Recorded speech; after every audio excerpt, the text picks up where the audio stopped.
예, 오늘은 국내 작가 최쌍중의 작품 감상을 해보도록 하겠습니다. 예, 최쌍중은 굉장히 지금 그 홍익대학을 나와서요, 아주 그 당시에 70년대, 80년대 홍대 자체가 비구상이 아니면 그림도 아닌 것처럼 그 대학교 교수들도 전부 이제 비구상을 했기 때문에 사실상 비구상을 하는 사람들에게 있어서는 구상적인 그림의 어떤 그 깊이감과 연륜을 별로 그렇게 좋게 생각을 안 합니다.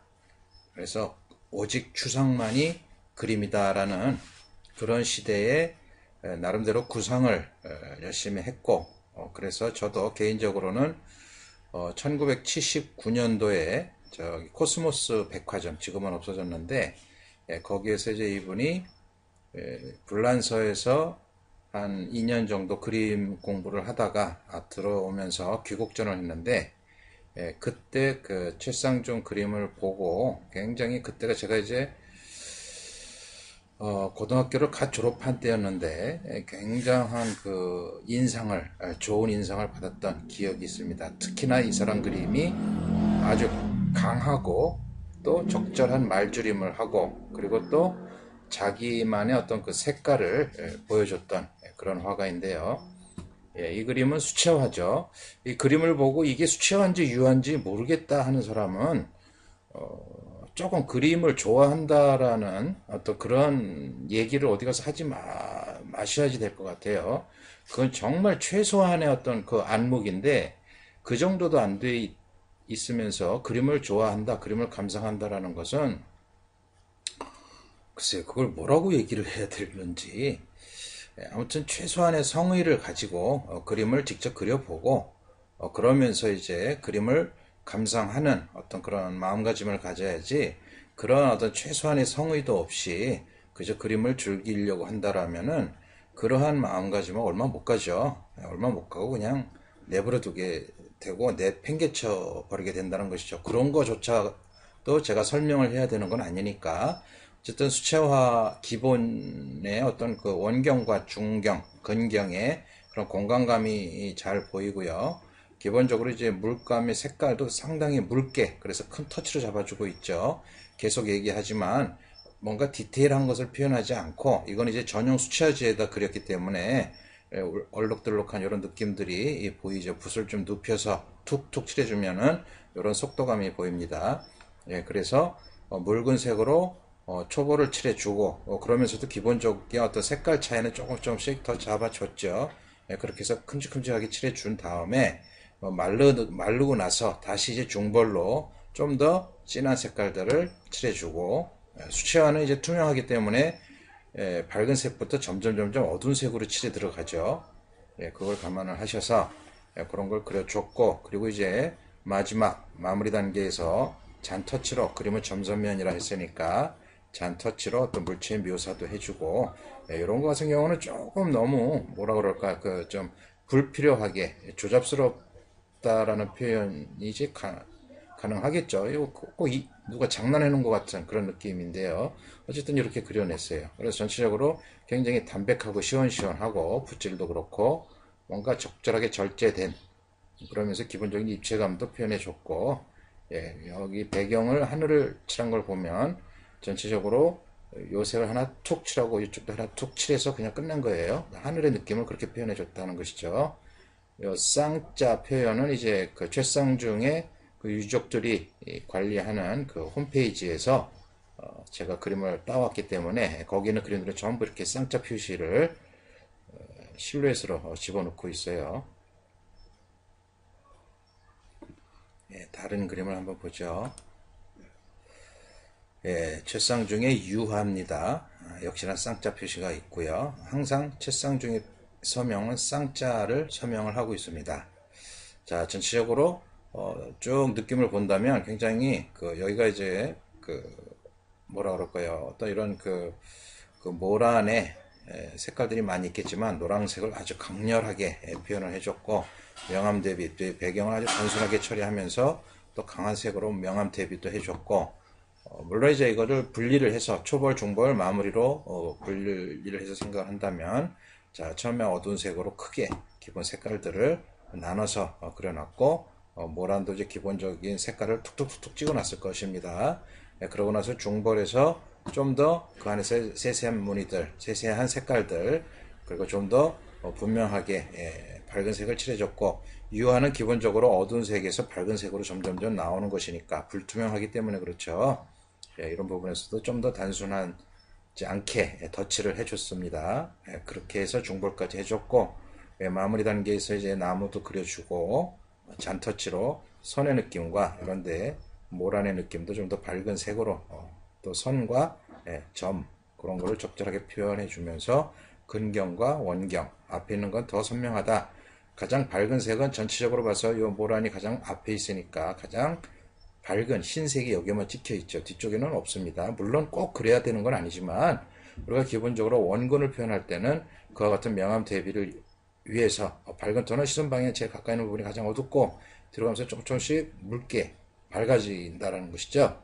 물론 이제 유화는 묽은 게 아니라 이제 약간의 흰색을 섞어서 밝게 만들어 주는 것이고 또 밝은 것도 제일 앞이 가장 밝고 들어가면서 약간씩 흐려지는 것이죠. 그래서 약간 그 각각의 색깔에 따른 어두운 색을 섞어서 뒤로 넘어간 그 느낌을 잡아준다는 것입니다. 물론 그림을 배운다라는 것은 그런 어떤 각각의 색깔별로 근경에서 원경으로 갔을 때 어떤 색을 섞어주느냐, 밝은 데서 어두운 들어가면서 어떤 색을 섞어주느냐, 이런 거에 대한 기본 공식, 기본 원리, 그리고 이런 경우에서 붓은 어느 정도 크기로 써야 되고, 기름의 양을 어느 정도로 섞어야 되고, 이런 것을 숙달을 잘 해야죠. 이게 그 입시생들이나 고등학교 학생들 같은 경우는 굉장히 이제 예민해서 그런지 그런 색깔에 대한 암기나 그런 숙달된 훈련이 아주 빠르게 진행이 되는데 이상하게 그 좀 나이 드신 분들 같은 경우는 그런 숙지가 잘 안 되는 것 같아요. 그러니까 이제 뭔가 나름대로 살아온 방식이 있어서 그것을 그 귀하게 생각하지는 않아서 그런지는 어떤지는 모르겠는데 어쨌든 젊은 친구들 고등학교 아이들이나 중학교 아이들은 뭔가 감각이 있는 애들은 금방 따라 합니다. 그런 원리적인 것을. 그래서 그 원리적인 걸 금방 따라 하다 보니까 그거는 일종의 뭔가 어떤 표현 방법에 대한 숙지죠. 그러면 그 다음에는 그림이 굉장히 빨리 진행이 되는데 문제는 초등학생들은 아니 초등학생이 아니라 이제 젊은 애들 중고등학교 아이들은 인생의 어떤 경륜이 없다 보니까 그 깊이감을 만들지를 못하죠. 그래서 뭔가 좀 그런 데서 좀 문제가 생기는데 반대로 나이가 드신 분들 같은 경우는 뭔가 삶의 연륜이나 깊이는 분명히 있지만은 반대로 그 젊은 친구들만큼 뭔가 그거를 숙지하는 데 있어서 금방금방 따라하지는 못하고 각자 자기가 살아왔던 방식대로 그걸 해석을 하는지는 모르겠어요. 그렇기 때문에 그림이 참 발전이 더디고 그리고 취미생 고유의 그 스타일이 있어요. 뭔가 좀 답답하고 뭔가 이렇게 앞뒤로 쭉쭉 뻗치지를 못하고 그냥 자기 기분대로 그냥 덕칠을 한다고 그러죠. 덕지덕지 색깔이 그냥 이렇게 답답해지게 그렇게 만들어 놓는 그런 꼴을 보는데 굉장히 어쨌든 이 최상중의 어떤 그림의 특징이 굉장히 힘이 있다라는 것입니다. 색깔을 아주 대비를 잘 하고 그래서 선의 어떤 필력도 아주 멈칫거림이 없고 그러면서 최상중도 이제 옛날에 학생들을 가르치면서 똑같은 얘기를 했었어요. 그래서 그 동영상도 이제 좀 몇 가지가 있고 그런데 역시나 그분도 기본적인 원근, 기본적인 빛과 어둠, 그리고 초벌, 중벌, 마무리에 대한 그 기본기를 확실하게 갖춰줘야 된다. 그러고 나서 자기만의 어떤 이런 인상적인 색깔 그런 것들을 해줘야지 그런 기본 원리도 모르면서 이런 인상적인 색깔 어디 어설픈 그런 지식만 가지고 표현을 하려고 그러면 그림이 억지스럽고 뭔가 자연스럽지가 못하다 그런 얘기를 했던 기억이 납니다. 예, 이것은 이제 인체인데 아주 강렬하게 그리고 있죠. 그러니까 70년대 제가 이제 쭉 말씀드린 것 중에서 70년대 우리나라 미술계의 화가들의 특징이 그림의 어떤 테두리를 강한 선으로 긋는다 얘기를 했는데 거기에서 좀 더 이제 발전해가지고 70년대, 80년대 작품을 했던 그 최상중의 작품은 굉장히 원색적이고 드로잉적인 곳에 뭔가 선을 이렇게 딱 잡지 않고 그걸 풀어줌으로 해서 좀 더 자유로운 터치, 그 자유로운 터치에서 뭔가 이제 빠지는 그 강한 테두리에서 그 테두리를 빼므로 해서 이제 느껴지는 그런 어떤 그 빈약함을 강렬한 색깔의 대비, 원색적인 거, 보색이라는 얘기를 하죠. 보색이라는 색도 잘 쓰고 명암이라는 거, 빛과 어둠의 관계 그런 것들을 적절하게 화합을 해서 그 나름대로 또 다른 그림의 강렬한 느낌을 잡아주고 있습니다.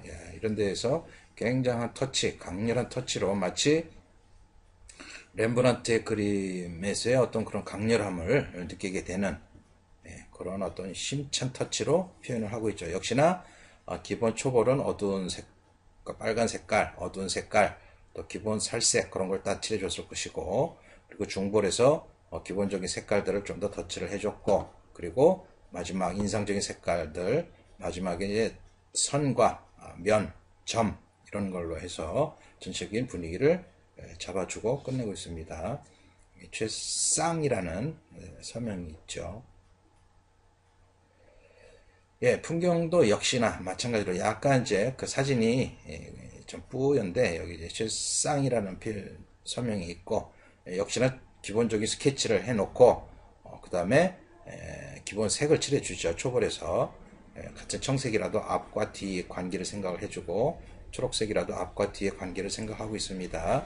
어쨌든 앞에 있는 거는 좀 원색적인 색깔, 아주 밝은 색깔, 선명한 색깔들이 들어가야 될 것이고 그런 계산은 가장 기본적이기 때문에 그 당시에 그 최쌍중이가 그리는 그림은 가장 FM적이고 뭔가 그 인상주의 시대의 화가들이 했던 가장 기본적인 그 조형 원리를 가지고 그렸기 때문에 근경과 원경, 빛과 어둠, 그리고 초벌, 중벌, 마무리를 지켜주면서 이제 그림을 그렸습니다. 그래서 초벌에서 그렇게 기본 각각의 색깔들을 쭉 칠해주고 시간 차의 공격을 해야 된다 그랬죠. 어느 정도 말랐을 때 다시 중벌에서 각각의 계통색을 청색에서 좀 더 밝은 색깔 그리고 선도 좀 커주고 좀 더 어두운 색깔 좀 더 밝은 색깔 좀 더 어두운 색깔 초록색도 좀 더 밝은 색깔 그리고 좀 더 어두운 색깔 그러면서 그 안에서의 세세한 자잘한 어떤 변화들도 잡아주고 특히 최쌍중의 그 풍경에서는 인물이 이렇게 뭔가 구부러진 듯한 그런 특징적인 포즈로 이제 보이는데요.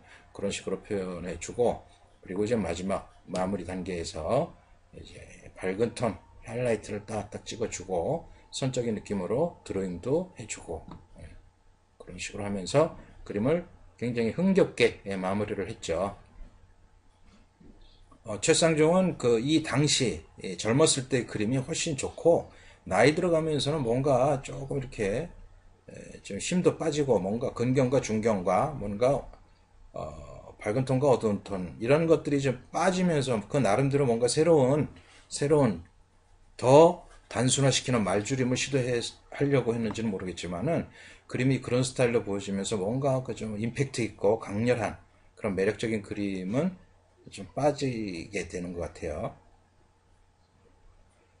자, 이것도 이제 그 배나무죠, 배. 배가 이렇게 이제 굉장히 회화적으로 늘어져 있는데 그걸 일일이 다 표현하는 것이 아니라 역시나 초벌칠에서는 기본적인 색감을 툭툭 칠해줬고 요런 자잘한 잔터치들은 없다고 생각을 하시고 보세요.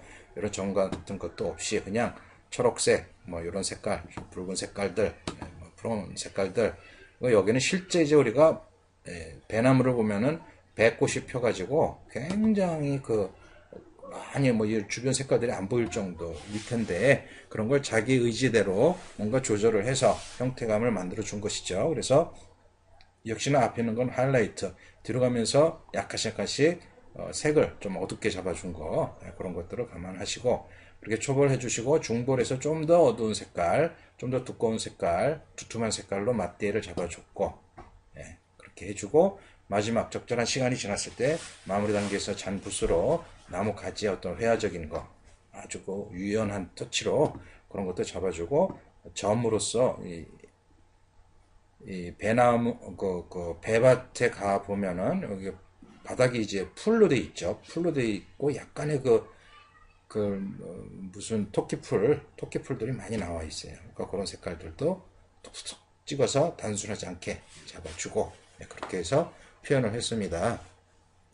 굉장히 회화적이고 구도 자체도 아주 특히 이제 나무 줄기 자체가 아주 이렇게 휘어지면서 그 맛이 좋기 때문에 그런 식으로 아주 흥겹게 그림을 그렸어요. 역시나 어떤 사람을 한 구석에 집어넣음으로 해서 사람이 있는 것과 없는 것은 그 그림에서의 어떤 그 이야기의 전개가 아주 달라지기 때문에 굉장히 그 만일에 여기에 사람이 없다 그러면 굉장히 좀 뭐라 그럴까요? 어떤 그 사람이 존재하지 않는 어떤 그 무릉도원의 이상향으로 보이는데 실제 거기에 일하는 사람이 들어가면은 굉장히 현실감을 주게 되죠. 그래서 일하는 사람, 그것도 그냥 약간 무표정한 표정이 아니라 이렇게 허리를 굽혀서 뭔가 일을 하고 있는 이런 표정을 집어넣은 걸로 보입니다. 예, 이렇게 해서 최쌍중의 그림을 보았는데 굉장히 수채화는 수채화 나름대로의 그 말주림을 보여줬고 이런 그 모란꽃 같은 경우는 또 나름대로 굉장히 장식적인 효과를 해주면서 실제 이런 데는 뭐가 이것저것 말들이 많겠죠. 그렇죠. 그 원경에 있는 자잘한 것들의 말을 일일이 다 그려준다면은 이 그림은 정말 그 진부한 그런 그림이 될 겁니다. 그러니까 저기 취미로 그림을 그리시는 분들, 늦게 그림을 시작하신 분들은 절대 그림을 보이는 대로 그리는 게 아니다. 과감하게 생략해야 된다. 그렇지만은 실제로 여기에 뭐가 있으면 그걸 과감하게 생략하기가 참 어려워요. 그리고 여기 이런 데서도 뭔가 과감하게 이 색으로 밀었지만 여기도 모란 꽃잎들이 많기 때문에 그걸 하나하나도 또 다 그려주려고 그러죠. 그래서 초보자들의 그림을 보면은 일일이 앞에 있는 거나 뒤에 있는 거나 다 보이는 대로 다 그려주어 버리기 때문에 그래서 그림이 진부하다는 것입니다. 답답해 보이고요. 자, 저 뒤에 있는 것도 뭔지는 몰라요. 그렇지만 어쨌든 그 느낌만 보여줬을 뿐이죠. 구체적으로 설명을 하지 않는다라는 거. 여기서도 구체적으로 뭘 설명하지 않았어요. 구체적으로 나뭇잎이 뭐 어떻게 됐는지 설명하지 않았어요. 그렇다고 해서 어색하지 않죠. 예, 그런 색깔의 관계. 이거 노란색 옆에 이런 색이 들어갔다고 해서 뭐가 이상해 보이지 않아요. 그러면 된 거죠. 자, 이런 부분에서도 꽃잎이 많겠지만 그것을 다 생략하고 과감하게 밀어주고 한두 개만 표현해 줬다라는 것입니다. 그런 데서 이제 뭔가 작가가 그리면서 느끼는 자기만의 어떤 말주림, 단순화, 그리고 근경과 중경, 또 빛과 어둠 이런 거를 따져서 하나의 그룹으로 덩어리로 만들어준다 하는 것이죠. 그리고 서명을 할 때도 서명의 색깔도 그 전체적인 분위기에 맞추어서 노란색으로 해준다라는 거. 네, 역시나 아주 이것도 또 다른 분위기죠. 항상 그림을 그린다라는 것은 똑같은 스타일로 보이지만 어떤 그림을 봤을 때는 이거는 처음 본 그림이라도 최쌍중의 그림이다 아니다라는 것을 알 수가 있는 이유는 그런 어떤 터치와 어떤 공통적인 요소가 있어요. 표현하는 방법에 따라서 이제 그걸 가지고서 이제 사람은 이렇게 표현을 하기 때문에 그 사람만의 색깔을 보이게 하는 것이고 그렇지만은 그래도 뭔가 그 풍경이나 인물을 그릴 때 조금씩 그림의 스타일은 또 조금씩 다르죠. 물감을 묽게 할 때도 있고 진하게 할 때도 있고 한 번에 빨리 그릴 때도 있고 시간을 두고 며칠 동안에 나눠서 그릴 때도 있고 또 풍경이 어떤 풍경이냐 또 그 풍경을 그릴 때의 그 화가의 기분이 어떠냐에 따라서 또 그림이 또 많이 달라집니다. 그런 걸 참고하셔서 잘 감상하시는 그런 기회가 되신다면 참 좋을 것 같아요. 아무튼 간에 뭔가 그림을 그린다라는 것, 그림을 잘 그리기 위해서는 많이 그려야 되고 또 많이 봐야 되고 또 많이 생각해야 되고 그 3다를 잘해야 돼요. 세 가지를. 그 중에 하나만 빠지더라도 그림이 된다라는 것은 의미가 없어요. 우리나라에서 뭐 이런 그 화상들이나 뭐 요즘에 이제 아트페어나 뭐 이런 데서도 이제 많이 전시를 하지만은 실제 그 큐레이터나 그 화상들이 그림에 대한 안목이 얼마나 많느냐. 물론 그 사람들이 이제 그림을 팔려고 하기 때문에 많이 그림들을 보긴 하겠지만은 그렇다고 해서 그 사람들이 그림을 직접 그리지는 않거든요. 그러니까 뭐 큐레이터라는 사람들, 그 사람들 뭐 화랑이나 아트페어에 가서 그림을 설명하는 사람들조차도 직접 뭐 미술 대학을 다니면서 뭐 기본적인 이론만 책 보고 공부를 했지 직접 그려보거나 뭔가 그 안에서 느끼는 어떤 표현적인 느낌 그런 안목은 없기 때문에 그 사람들은 까막눈 것 같아요. 그러니까 그런 사람들을 뭐 그렇게 대단하게 생각할 필요는 없는 것이고 그 사람들이야 뭐 어차피 상술로 그림 팔아먹기 위해서 있는 소리 없는 소리 다 하는 것이지만은 보다 객관적으로 사실적인 그림의 어떤 그 삼다 많이 보고 많이 해보고 또 많이 생각하라라는 것을 제가 이렇게 설명하는 이 동영상을 보시면 자연스럽게 익숙하게 이제 나의 것이 되기 때문에 그림을 보면은 조금씩 생각을 하게 된다는 것이죠. 항상 그것을 분석을 해본다라는 것이죠. 만들어진 모든 것을 한 번에 보는 것이 아니라 초벌에서 뭘 그렸을까? 중벌에서 뭘 그렸을까? 마무리에서 뭘 그렸을까? 이 색을 이렇게 표현한 이유는 뭘까? 여기 노란색을 찍은 이유는 뭘까? 만일에 여기 노란색이 없다면 어땠을까? 만일에 여기 흰색이 없었다면 어땠을까? 마지막에 드로잉을 강하게 찍어줬는데 그 드로잉에서 만일에 이런데 좀 더 많이 해줬다면, 많이 생략을 해줬다면 어땠을까? 라는 이런 어떤 만일에라는 그런 생각의 발전을 이제 하게 되죠. 그러면 이제 그림 그리는 게 굉장히 행복하고 아주 흥겹고, 그래서 다른 무엇보다도 그림의 깊이 도취하고 빠지게 되는 그런 계기가 이루어질 것입니다. 그래서 제가 올려드린 이 영상을 많이 보세요.